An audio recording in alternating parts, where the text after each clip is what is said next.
les gens vous maltraitent, ils savent bien qu'ils vous maltraitent. Et quand vous les aimez, ils vont avoir horriblement honte de ce qu'ils ont fait.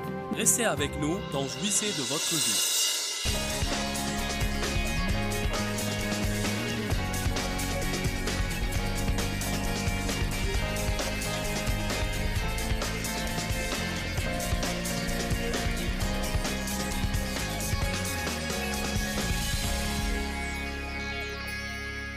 Luc 6, 27. Mais je vous dis, à vous qui m'écoutez maintenant, prenez garde, prenez l'habitude d'aimer vos ennemis, traitez-les bien, faites du bien et agissez noblement envers ceux qui vous haïssent et qui vous poursuivent de haine. Invoquez les bénédictions et priez pour le bonheur de ceux qui vous maudissent. Implorez les bénédictions et les grâces de Dieu pour ceux qui vous maltraitent, qui vous vilipendent, reprochent, dénigrent et tyranniquement abusent de vous. Maintenant, quand quelqu'un nous fait du mal, nous allons automatiquement dans la chambre du non-pardon. La chambre de la vengeance. Nous pensons à ce qu'ils nous ont fait et combien c'est injuste et combien c'est injustifié. Et comment la prochaine fois qu'on les verra, nous allons nous disputer avec eux, ne pas leur parler. Ou quand j'irai à cette fête, s'ils sont là, je vais quitter. Je ne vais pas aller à l'action de grâce chez ma mère, s'ils vont y aller. Je ne vais pas y aller. Dieu, je ne vais pas y aller. Je ne peux plus supporter, je ne vais pas y aller. Je ne vais pas leur offrir un cadeau de Noël. Je ne vais pas leur offrir un cadeau. Nous faisons des projets. Et nous n'avons point l'intention de bénir nos ennemis, ni de leur faire du bien. Nous ne prions pas pour eux, et nous ne voulons pas les bénir. Mais croyez-moi, vous le pouvez. Une chose m'est arrivée il y a 1 an. J'avais reçu la nouvelle que une de mes employées était dans un restaurant et il y avait une personne là-bas, 2 personnes avec qui l'on traitait d'affaires. Ils n'étaient pas de nos employés, mais ils étaient 2 hommes d'affaires de 2 compagnies avec lesquelles on traitait. Et notre ministère était en train d'assurer un grand revenu à ces 2 compagnies. Et les voilà assis dans ce restaurant, en train de médire de moi. Eh bien, personne ne peut dire combien d'argent ils gagnent, mais... Vous savez, les gens parlent de choses alors qu'ils n'ont pas la moindre idée de la vérité. C'est si ridicule de juger quelque chose quand vous n'en savez rien.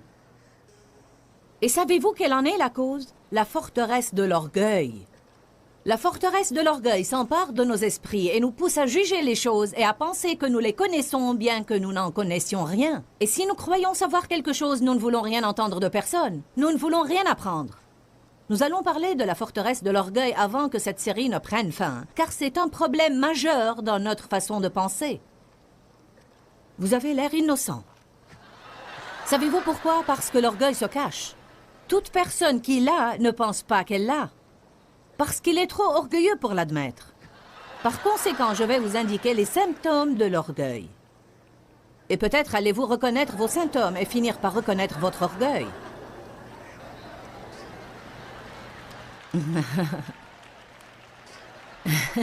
Mais je ne vais pas vous dire en quelle séance je vais en parler, sinon ceux qui en ont le plus besoin ne viendront pas.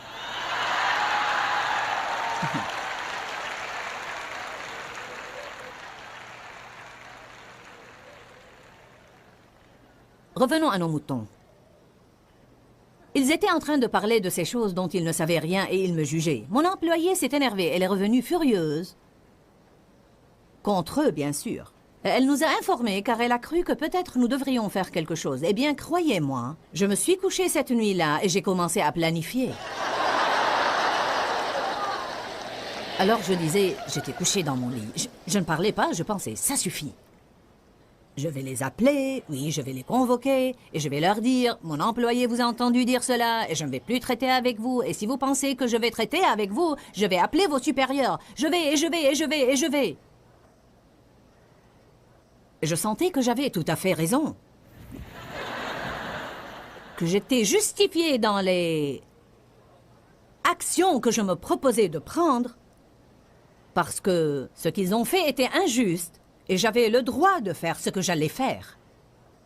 Mais vous savez, pas nécessairement, parce que si on est à ce niveau-là et que quelqu'un descend à un niveau beaucoup plus bas pour nous attaquer, pourquoi devons-nous nous abaisser à son niveau pour nous venger?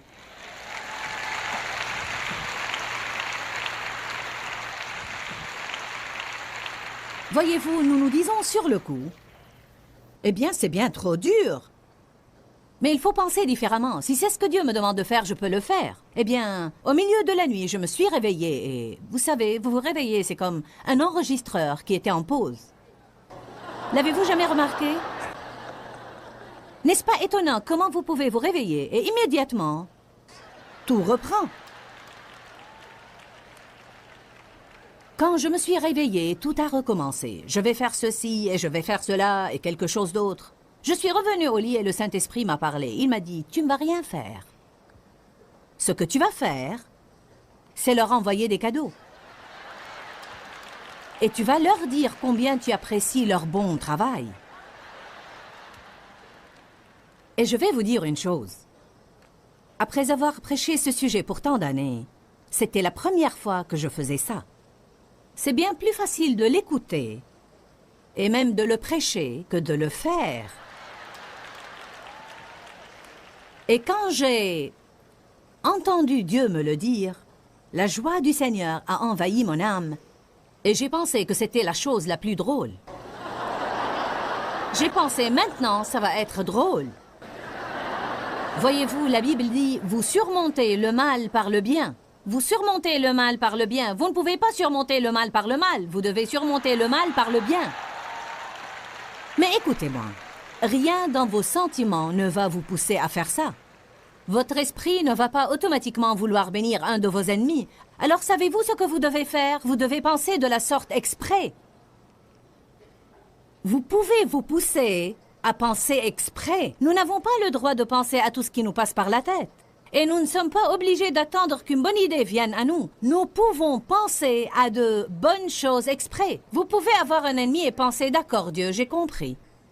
Maintenant, j'aimerais aller dans la chambre du non-pardon et penser toute la journée à tout ce qu'ils m'ont fait, mais je vais redécorer cette chambre. Et je vais l'appeler la chambre où je bénis mes ennemis.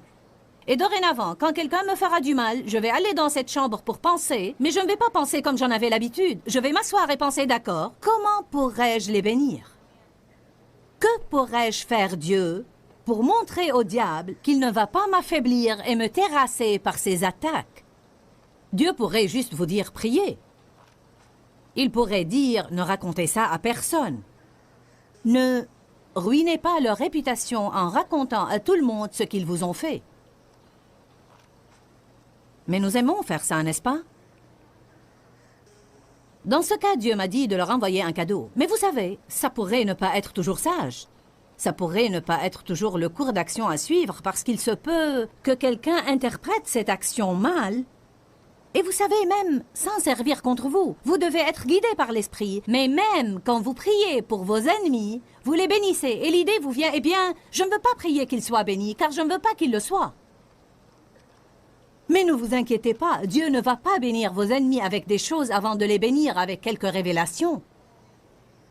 Et si nous prions Dieu de bénir nos ennemis, une des premières choses qu'il va les bénir avec, c'est la révélation de leurs propres actions. Et le Seigneur peut les amener à un lieu de repentir, mais nous, non. Vous pouvez amasser des charbons ardents sur les têtes de vos ennemis en les aimant quand ils ne vous aiment pas. Et laissez-moi vous dire une chose, quand les gens vous maltraitent, ils savent bien qu'ils vous maltraitent. Et quand vous les aimez, ils vont avoir horriblement honte de ce qu'ils ont fait. Mais si vous vous vengez et vous vous énervez et vous vous disputez avec eux, vous vous réduisez à participer à une compétition de furieux. Est-ce que vous comprenez ce que je veux dire ce matin? Mais je ne veux pas que vous l'entendiez seulement par vos oreilles. Je veux que vous voyiez le principe spirituel derrière ça. Et la force qui réside dans ce que je vous dis. Il y a une force quand on bénit nos ennemis. Pourquoi Jésus sur la croix a tout de suite dit « Père, pardonne-leur car ils ne savent pas ce qu'ils font ». Il est notre exemple. Il a prié Dieu de pardonner ses ennemis. Il a dit « Ils sont ignorants, ils ne savent pas ce qu'ils font ». La plupart des gens qui nous font du mal ne savent pas ce qu'ils font non plus. Ils agissent dans l'ignorance. Et les gens qui ont souffert font souffrir les autres. Les gens qui souffrent font souffrir. Bien souvent, les gens agissent à partir de leurs propres souffrances et blessures émotionnelles, et ils ne savent pas ce qu'ils font. Pourquoi Étienne a prié quand ils l'ont lapidé? Pardonne-leur, Seigneur, car ils ne savent ce qu'ils font.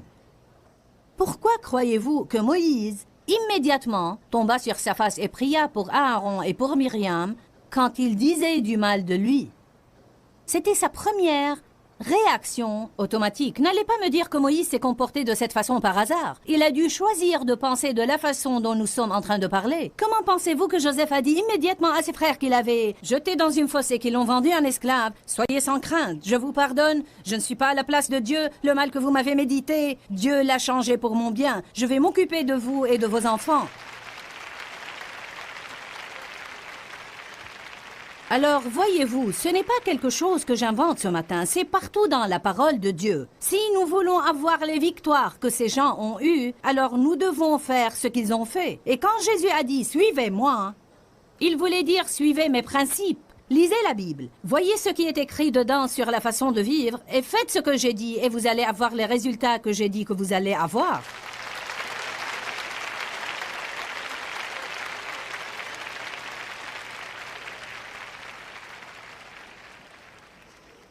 Nous devons penser différemment. Nous devons apprendre à regarder les gens qui nous font du mal et dire « Savez-vous quoi? Vous ne devez pas le leur dire, mais dans votre esprit, dites « Vous avez un problème. Et je vais prier pour vous et pour votre problème, mais vous n'allez pas détruire ma vie avec ce problème. »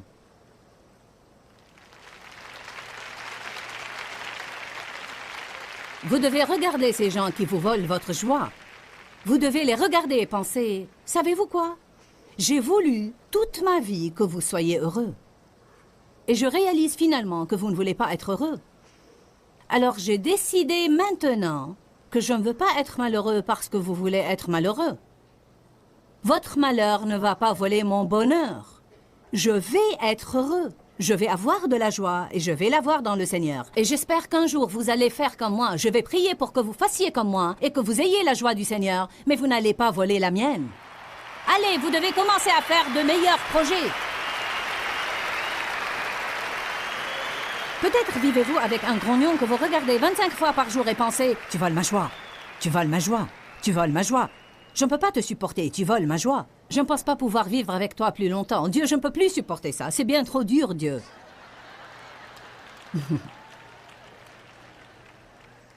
Vous me dites « Comment sais-tu tout ça ?» Eh bien, je l'ai tout vécu.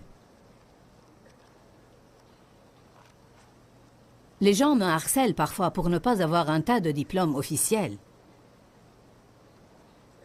De quelle université es-tu sorti?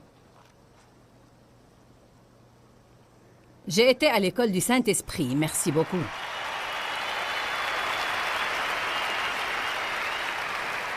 Et j'ai terminé mes études dans l'université de la vie. Je suis une survivante.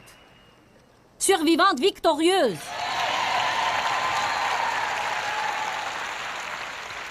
Peut-être n'ai-je pas beaucoup d'éducation, mais j'ai beaucoup d'expérience. 1 Pierre 2. Nous pourrions sortir de cette chambre, mais nous devons y rester encore une minute. Je sais que vous voulez voir d'autres chambres dans la maison, mais... Nous devons prendre complètement soin de celle-ci d'abord. Combien d'entre vous ont besoin de rester dans cette chambre un petit moment? Si vous venez ici furieux contre quelqu'un, je prie au nom de Jésus que vous puissiez sortir, pas furieux du tout, et que vous ayez une compréhension de la réalité et penser « Qu'est-ce que je fais? En quoi ça aide tout ça? À quoi bon? Ça ne change pas les gens. Le savez-vous? Rester furieux contre eux ne va pas les changer. Dieu seul peut les changer. Dieu peut pénétrer à l'intérieur d'une personne et changer son cœur. Eh bien, c'est injuste.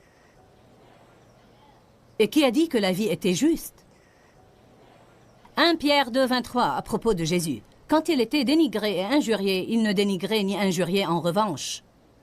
Quand il était maltraité et souffrait, il ne faisait point de menace de vengeance, mais s'en remettait entièrement à celui qui juge justement. Je ne peux pas vous dire combien de fois dans ma vie j'ai dû chercher ce passage et le lire.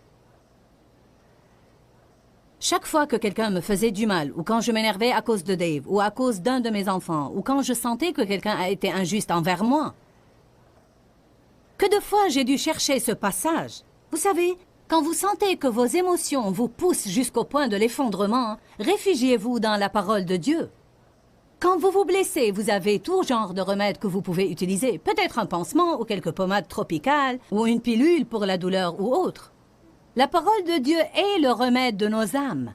Quand vous sentez que vous êtes sur le point de vous effondrer émotionnellement et que vous pensez « je n'en peux plus », ayez recours à des passages de la Bible et prenez votre remède divin, car il y a la vie dans la parole.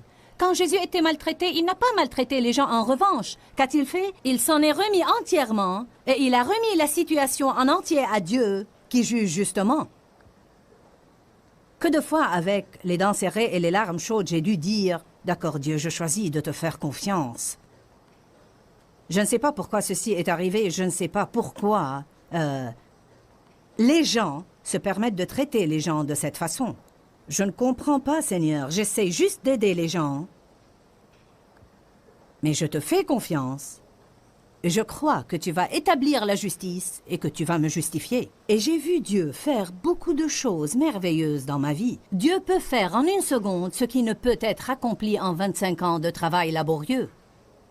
Ce n'est ni par la puissance, ni par la force, mais c'est par mon esprit, dit le Seigneur. Entraînez-vous à avoir des pensées de confiance. Allons dans une autre chambre. La chambre du vivre dans le passé.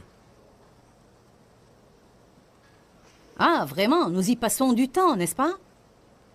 Nous nous y installons et nous pensons à nos anciens péchés et à toutes les raisons pour lesquelles Dieu n'a pas pu nous bénir à cause des mauvaises choses que nous avons faites, alors pas la peine de prier. Nous allons et pensons à toutes les choses que les gens ont fait pour nous, je veux dire contre nous. Nous pensons à ce qu'ils ont fait contre nous. Et puis nous y allons et nous pensons à tout ce que nous avons perdu. Mon enfance m'a été volée, c'est vraiment injuste. Je n'ai pas vécu mon enfance, c'est pourquoi j'ai tant de problèmes. C'est vraiment injuste. Dieu nous donne la splendeur au lieu des cendres, mais soyez prêts à renoncer à la cendre. Car nous gardons notre cendre et restons dans la chambre du vivre dans le passé.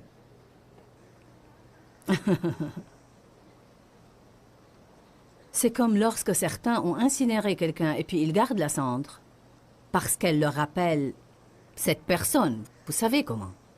Eh bien, vous pouvez faire ce que vous voulez, mais moi, je ne vais pas garder la cendre de ma vie passée parce que je ne vais pas aller me mettre dans la chambre du vivre dans le passé et regarder ma cendre. Je veux la splendeur au lieu des cendres, une huile de joie au lieu du deuil, un vêtement de louange au lieu d'un esprit abattu. Je veux voir un changement dans ma vie. Et je ne veux pas passer toute ma vie dans l'amertume parce que j'ai eu un mauvais début. Vous savez, oui, le début est important. Et c'est dommage si vous avez mal débuté, mais votre début est loin d'être aussi important que votre fin.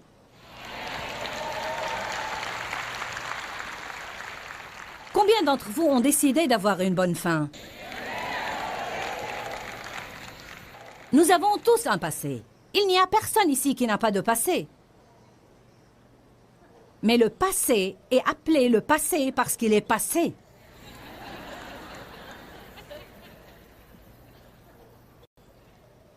Dieu n'est pas le grand jeté. Jésus dit, pourquoi êtes-vous perturbés? Je suis. Quand vous vivez dans le passé, la vie est dure car il n'est pas le grand jeté. Quand vous vivez dans le futur, la vie est dure parce qu'il n'est pas le grand je serai. Lorsque demain viendra, il sera là, mais il dira « Je suis ».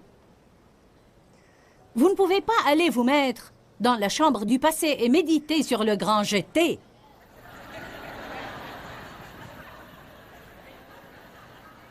Je vous vois là-bas.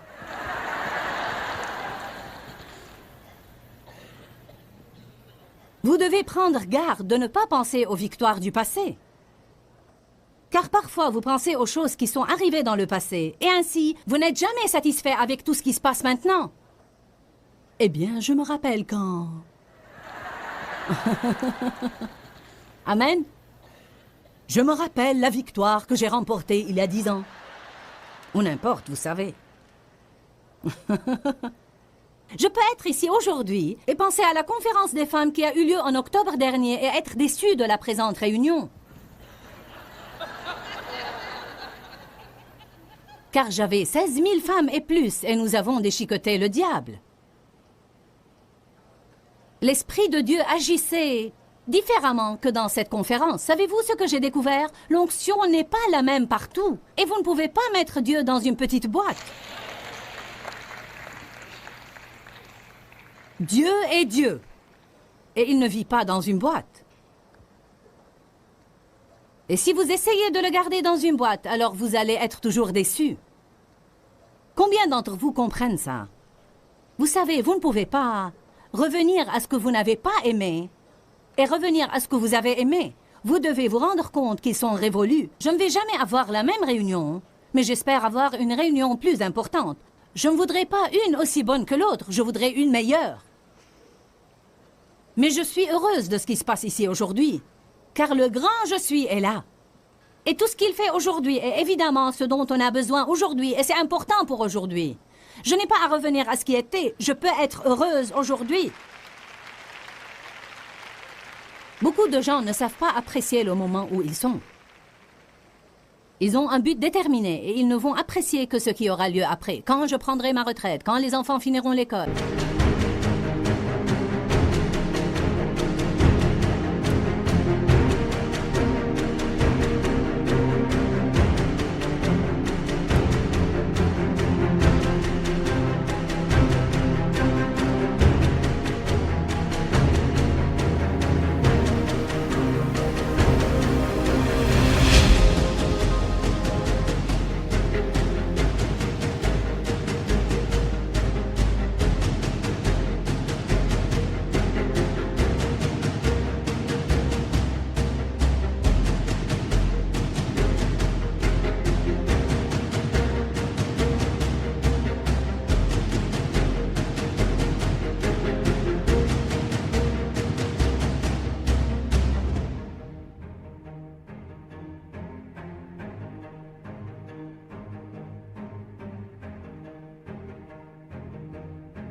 Quand j'aurai une plus grande maison. Et que faites-vous maintenant? Il est le grand je suis. Je crois que chaque jour nous devons avoir un nouveau début. La compassion de Dieu se renouvelle. La Bible vous dit que faire de vos péchés, vous repentir, les reconnaître, vous repentir, les confesser, recevoir le pardon de Dieu et puis aller de l'avant. Lâcher prise de ce qui est derrière et aller de l'avant vers les bonnes choses qui vous attendent. Paul a dit, je fais une chose, c'est ma seule aspiration, j'oublie ce qui est en arrière. Il n'y a qu'une solution pour le passé, l'oublier. Amen. J'ai été maltraitée dans mon enfance, mais il n'y a rien que je puisse faire à ce sujet maintenant. Pour cela, j'ai choisi de l'oublier et aller de l'avant. Il y a des choses dans votre vie que vous devez confier à Dieu.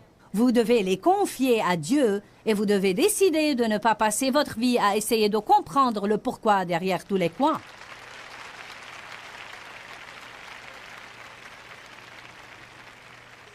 Il y a au moins 10 à 12 personnes qui avaient besoin d'entendre ça.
Nous faisons ça.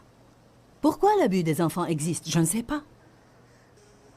Je m'efforçais en vain de le comprendre, alors finalement j'ai décidé, Dieu est Dieu et je suis une personne, et je lui confie tout ça. car je n'y peux rien. Mais je crois que je vois ici dans la Bible que je peux avoir un futur. Quand quelqu'un d'autre était en charge de ma vie, il prenait les décisions à ma place et ces mauvaises décisions m'ont affecté. Maintenant, je suis dans un lieu différent. C'est un nouveau jour. Un nouveau jour. Nous avons une nouvelle alliance. La miséricorde de Dieu est nouvelle tous les jours. Si seulement vous le saviez, la Bible parle d'un nouveau ciel et d'une nouvelle terre. Regardez, je vais faire une chose nouvelle. Je vais vous donner un cantique nouveau. Dieu aime le nouveau. Il aime le frais et le nouveau. Il n'aime pas l'ancien et l'usé. Il a dit, vous ne pouvez pas coudre un morceau neuf sur un vieil habit. Aujourd'hui au programme, nous avons parlé en fait de l'importance de nettoyer nos pensées. Maintenant, je veux dire que nous ne pouvons pas le faire sans l'aide de Dieu, car sans lui, nous ne pouvons rien faire.